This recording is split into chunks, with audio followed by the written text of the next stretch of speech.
Hi friends, welcome to my channel. ಇವತ್ತಿನ ವಿಡಿಯೋದಲ್ಲಿ ನಾನು ಹಳೆ ಕಾಲದಲ್ಲಿ ಮಾಡೋದು ತೋರಿಸ್ತಾ ಇದ್ದೀನಿ. ಕಾಯಿ ಹೋಳಿಗೆ ಮಾಡ್ತಾರಲ್ವಾ, ಹೋಳಿಗೆ ಎಲ್ಲ ಮಾಡೋಕ್ಕಾಗಿಲ್ಲ ಅಂದವರು ಹಳೆ ಕಾಲದಲ್ಲಿ ಇದೇ ಹೋಳಿಗೆನೇ ಮಾಡ್ತಾಯಿದ್ರು.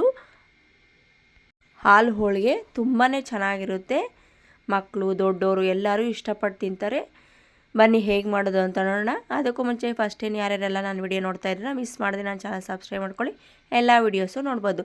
ಮೊದಲು ನಾನಿಲ್ಲಿ ಒಂದು ಪಾತ್ರೆಗೆ 1.5 ಕಪ್ ಆಗೋಷ್ಟು ಚಿರೋಟಿ ರವೆ ಸೇರಿಸ್ತಾ ಇದ್ದೀನಿ. 1 ಕಪ್ ಆಗೋಷ್ಟು ಮೈದಾ ಹಿಟ್ಟು, ಅರ್ಧ ಕಪ್ ಆಗೋಷ್ಟು ಗೋಧಿ ಹಿಟ್ಟು, ಹಾಗೆ 1 ಸ್ಪೂನ್ ಆಗೋಷ್ಟು ತುಪ್ಪ, ಚಿಟಿಕೆ ಉಪ್ಪು ಸೇರಿಸ್ಕೊಂಡು ಇದನ್ನು ಮಿಕ್ಸ್ ಮಾಡ್ಕೋಬೇಕು. ಮಿಕ್ಸ್ ಮಾಡ್ಕೊಂಡಿದ್ದ ನಂತರ ಸ್ವಲ್ಪ ಸ್ವಲ್ಪನೇ ನೀರು ಸೇರಿಸ್ಕೊಂಡು ಚಪಾತಿ ಹಿಟ್ಟು ರೀತಿ ಕಲಸಿಟ್ಕೋಬೇಕು.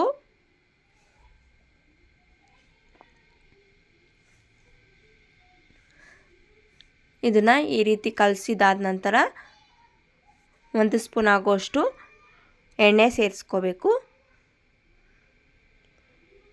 ಮೇಲೆಗಡೆ 1 ಸ್ಪೂನ್ ಆಗೋಷ್ಟು ಎಣ್ಣೆ ಸೇರಿಸ್ಕೊಂಡು ಇದನ್ನು ಅರ್ಧ ಗಂಟೆ ನೆನೆಸಿಟ್ಕೋಬೇಕು. ನಮಗೆ ನೆಂದಿದಷ್ಟು ಪೂರಿ ಅನ್ನೋದು ಚೆನ್ನಾಗಿ ಬರುತ್ತೆ. ಈಗ ಇದನ್ನು ನೆನೆಸಿಡ್ತಾ ಇದ್ದೀನಿ. ಈಗ ಕಾಯಿ ಅಲ್ಲಿ ರೆಡಿ ಮಾಡ್ಕೊಳೋದಕ್ಕೆ ಒಂದು ಮಿಕ್ಸಿ ಜಾರಿಗೆ ನಾನು ತೆಂಗಿನಕಾಯಿ ಸೇರಿಸ್ತಾ ಇದ್ದೀನಿ. ತುರಿದಿರೋಂಥ ತೆಂಗಿನಕಾಯಿನ ಸಿಪ್ಪೆ ತೆಗೆದು ಈ ರೀತಿ ತುರ್ಕೋತಾ ಇದ್ದೀನಿ. ನೀವು ಬೇಕಾದರೆ ಆ್ಯಡ್ ಮಾಡ್ಕೋಬೋದು. ನಾನಿಲ್ಲಿ ಹಾಲು ಅನ್ನೋದು ಕಪ್ಪಾಗಿ ಕಲರ್ ಚೇಂಜ್ ಆಗಿಬಿಡುತ್ತೆ, ಅದರಿಂದ ನಾನು ತುರ್ಕೊಂಡಿದ್ದೀನಿ. ಅರ್ಧ ಕಪ್ ಆಗೋಷ್ಟು ಹುರ್ಗಡ್ಲೆ ಸೇರಿಸ್ಕೊಂಡು ನಂತರ 2 ಏಲಕ್ಕಿ,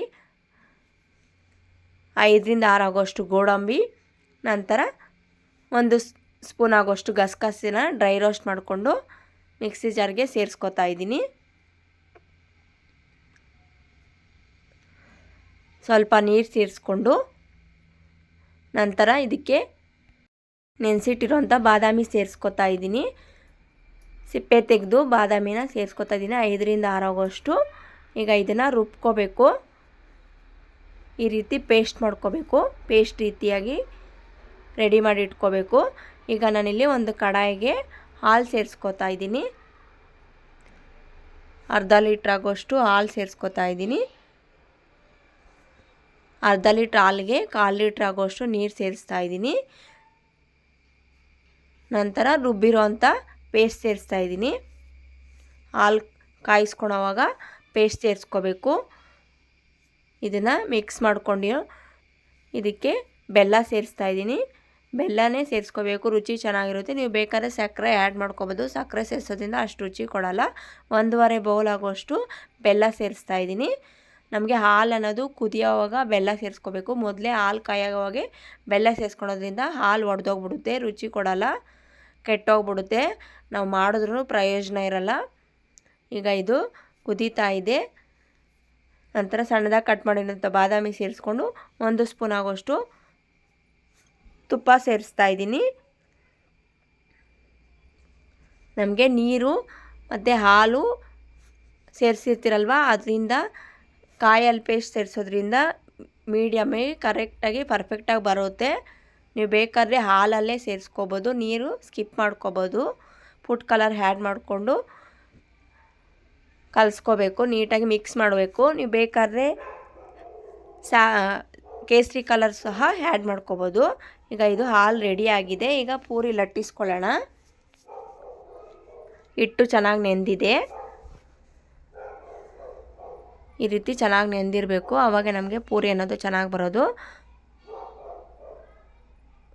ಒಂದು ಉಂಡೆ ಹಿಟ್ಟನ್ನ ತಗೊಂಡು ಎಣ್ಣೆ ಸವರ್ಕೊಂಡು ನಂತರ ಈ ರೀತಿ ತಟ್ಕೊಂಡು ಲಟ್ಟಿಸ್ಕೋಬೇಕು. ಸ್ವಲ್ಪ ತೆಳುವಾಗಿದ್ದರೆ ಪೂರಿ ಕ್ರಿಸ್ಪಿಯಾಗಿರಬೇಕು. ನಮಗೆ ಪಾನಿಪುರಿಯಲ್ಲಿ ಪೂರಿ ಹೇಗಿರುತ್ತೋ ಆ ರೀತಿ ಇದರಲ್ಲೂ ಸಹ ಪೂರಿ ಅನ್ನೋದು ಮೆಥಡ್ ಅದೇ ರೀತಿಯೇ ಬರಬೇಕು, ಆಗ ಚೆನ್ನಾಗಿ ಬರುತ್ತೆ ನಮಗೆ. ಎಣ್ಣೆ ಕಾಯ್ದಿದೆ, ಕಾದಿರೋ ಎಣ್ಣೆಗೆ ಸೇರಿಸ್ಕೊತಾ ಇದ್ದೀನಿ. 2 ಕಡೆ ಬೇಯಿಸ್ಕೋಬೇಕು. ಸ್ವಲ್ಪ ಕ್ರಿಸ್ಪಿಯಾಗಿದ್ರೇ ರುಚಿ ಅನ್ನೋದು ಕೊಡೋದು ನಮಗೆ. 2 ಕಡೆ ಬೇಯಿಸ್ಕೊಂಡು ಈಗ ಪ್ಲೇಟ್ಗೆ ತೆಗಿತಾ ಇದ್ದೀನಿ. ನೀವು ಪಾನಿಪುರಿಯಲ್ಲಿ ಆ ಪುರಿ ಇರುತ್ತೆ ಅಲ್ವಾ, ಅಷ್ಟು ಚಿಕ್ಕದಾಗೂ ಬೇಕಾದರೆ ಲಟ್ಟಿಸ್ಕೋಬೋದು. ಈಗ ಇದು ತೆಗಿತಾ ಇದ್ದೀನಿ. ನಿಮಗೆ ಟ್ರಯಾಂಗಲ್ ಶೇಪಲ್ಲಿ ಬೇಕಾದರೂ ಸಹ ನಾನು ಆ ಮೆಥಡಲ್ಲೂ ಸಹ ತೋರಿಸ್ಕೊಡ್ತೀನಿ ವಿಡಿಯೋದಲ್ಲಿ.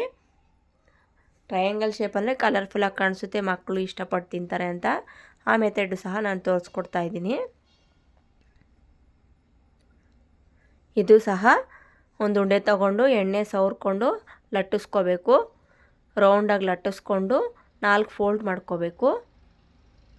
ಟ್ರಯಾಂಗಲ್ ಶೇಪಲ್ಲಿ ಫೋಲ್ಡ್ ಮಾಡ್ಕೋಬೇಕು.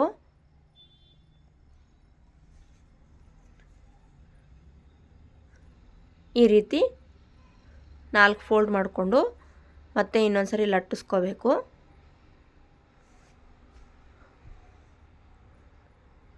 ಲಟ್ಟಿಸ್ಕೊಂಡು ಅದೇ ರೀತಿಯೇ ಎಣ್ಣೆಯಲ್ಲಿ 2 ಕಡೆ ಬೇಯಿಸ್ಕೋಬೇಕು. ನೋಡಿದ್ರಲ್ಲ, ಇದು ಸಹ ರೆಡಿಯಾಗಿದೆ. ಈಗ ಪ್ಲೇಟ್ಗೆ ತೆಗೆದಿಡೋಣ.